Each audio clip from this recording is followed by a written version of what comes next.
I've done it, guys. I've become the Neo. The world ends with you. And I have some thoughts. Take me higher, someplace I've never been. I'm about to wake up, let it begin. Watch it burn like a firebird. I'm coming back until the world is yours. The world will be mine. I first played the original back in 2015 and loved it, but I never expected to get a sequel. I remember seeing that teaser from the iOS version and just assuming it was going to go nowhere. Even with the Switch version having that extra day setting up this game, I always assumed it wasn't going to sell well enough to get a sequel. But here we are. This game exists. And I can't believe it. Going into it, I knew I was always going to hold one thing against this game.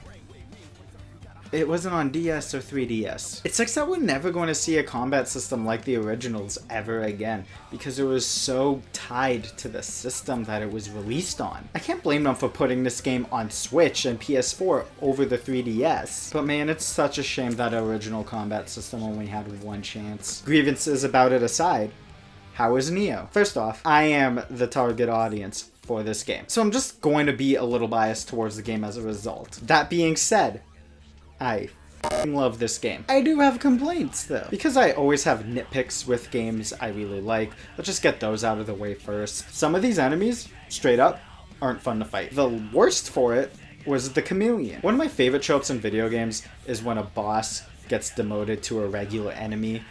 I've just personally found that hilarious. And when I was originally fighting the chameleon boss, I thought to myself, damn, I really hope this guy doesn't become a regular enemy. Then he did. There were just a few enemies like that I wish were cut or like completely reworked. I also found that some enemies could be damage sponges. That could be because I was playing on hard, but it was still a little annoying. The social link skill tree also spoiled some stuff for me. To explain, I'm going to have to spoil some stuff, so skip to the time on screen or just leave me muted until the spoiler tag is gone. There are stronger pins that you can equip called Uber pins that require skills for you to be able to equip them. Normally it's only one pin at a time, but as you progress throughout the game, you can get skills that let you equip more. I noticed when I had 5 party members that there were 6 skills that allowed you to equip them, so I figured out there was going to be one more dude. You can also figure out which characters are going to return based off of the connections in it. I feel like that needed to be touched up a bit just to avoid spoilers. It wasn't anything too big with the characters too. It was just, oh, that guy's definitely going to show up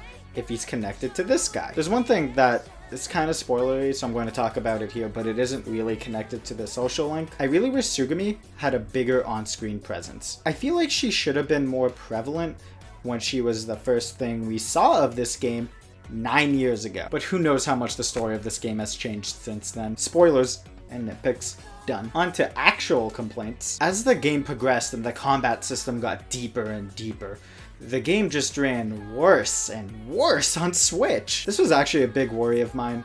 I was hoping it wasn't going to happen, but I had a feeling it would. There were a few times, very late game, where it felt like it was running at 15 frames a second. Could have played it on PS5, but no, I had to have all of the games on Switch. Was this really worth it?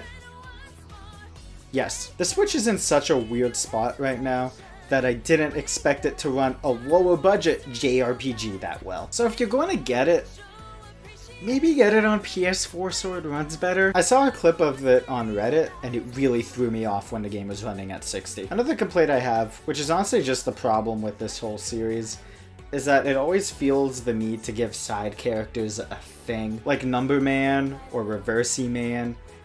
It just ends up being a part of like 90% of their dialogue. Sometimes it works, sometimes it doesn't. It's a great way to ruin characters for some people. Honestly, it could have been worse. My last complaint, the budget with this game is small and it is noticeable. There are some scenes that feel like they should be animated but aren't. In those moments, the game's presentation doesn't help those scenes. Especially in the last third of the game, there are some moments that are a little awkward because it does it in its comic book panel style instead of an actual cutscene. That would be fine if it was on a handheld, but on my TV, it feels a little weird and cheap. It's just one of those casualties of there no longer being a true handheld system. Smaller games like this are just going to be hurt in their presentation because of it. That's all I have in terms of complaints. Start praising it. Let's talk about its most apparent strength. This soundtrack slaps. The opening theme has been stuck in my head since I played the demo, and it is a perfect example of the diversity in this soundtrack. Systematic world, killing me. Getting number, it fulfills me. Brain wave me, for time you got a high, keep collected, select the show, you got the best. Crystal, ballistic, over now.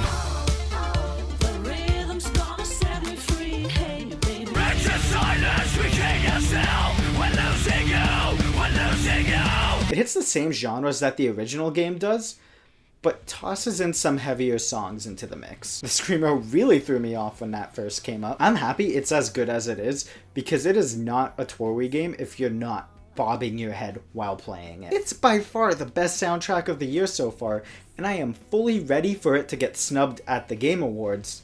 And yes, I will be mad on Twitter when it happens. This game is stylish as shit too.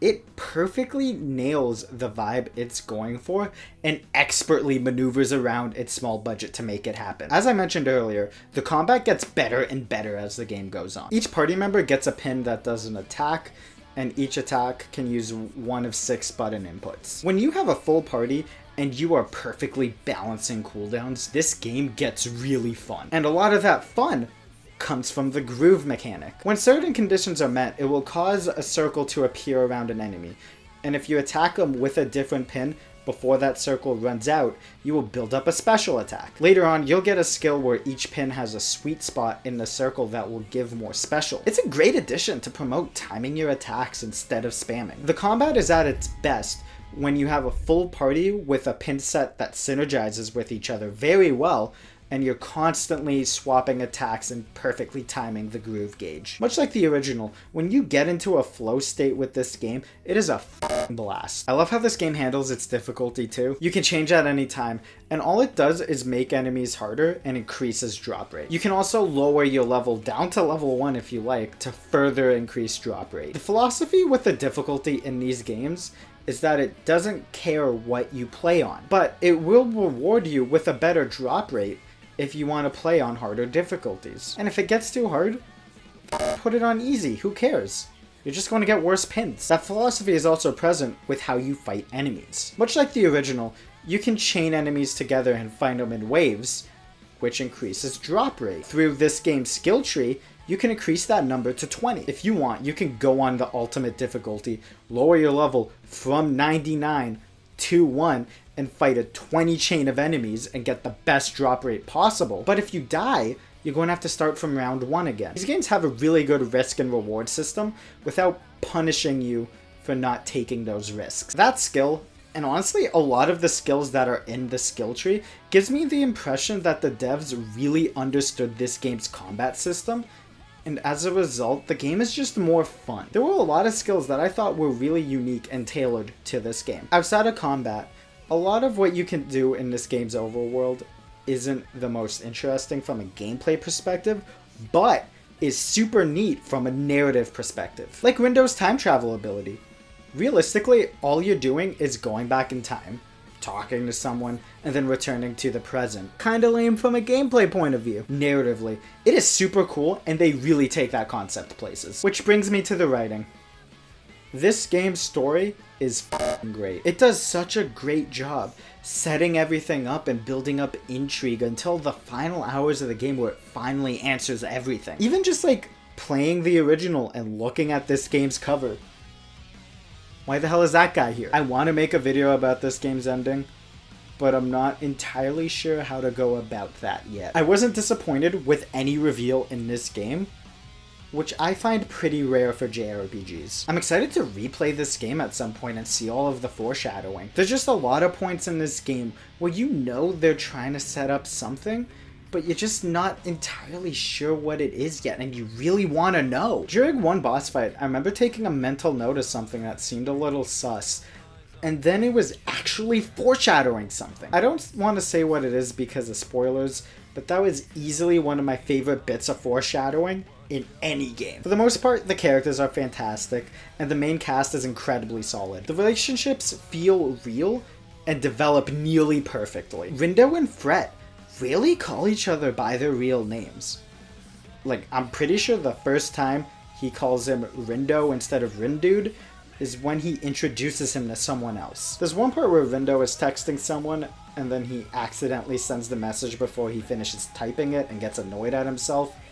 And I think that might be the most I've ever related to a character ever. For me personally, I think Nagi really proves the quality of this game's writing. I tend to really hate characters like her. I find they come off like Sheldon from The Big Bang Theory, and people only really give them a pass because they're an anime girl. I was fully ready to hate her, and I am pleasantly surprised that I don't. There's a really good depth to the main cast. You can always tell that there's something more to these people. Ironic that I was just praising her. I feel like Nagi gets the short end of the stick in this. Everyone else on this cover has way more going on than her. More so than looking back at the foreshadowing throughout the game.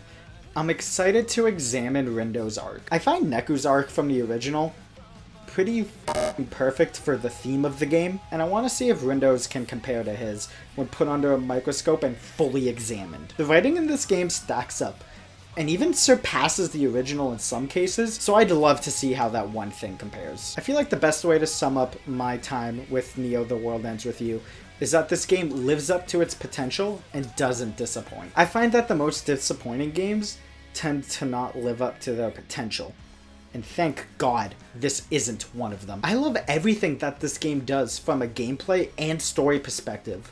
As a massive fan of the original, I find this game does not drop a beat. Whenever I finished a day in this game, it had me at the edge of my seat waiting to see what was coming next. I think I'm going to give this game a 9 out of 10. For a game I've been waiting for since 2015, it was worth the wait. I recommend this game so much if you've played the original or watched the anime. You will love it. If you haven't played or watched the original, it's a bit of a harder sell because some stuff doesn't hit nearly as hard, but I think it's worth it to play both games in the series.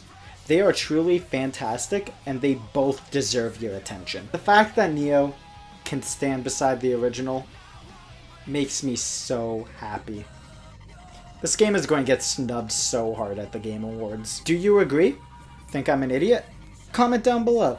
Dislike the video if the world still hasn't ended with you yet, and subscribe for more bad content. Follow me on other platforms if you want. Take care, guys. It's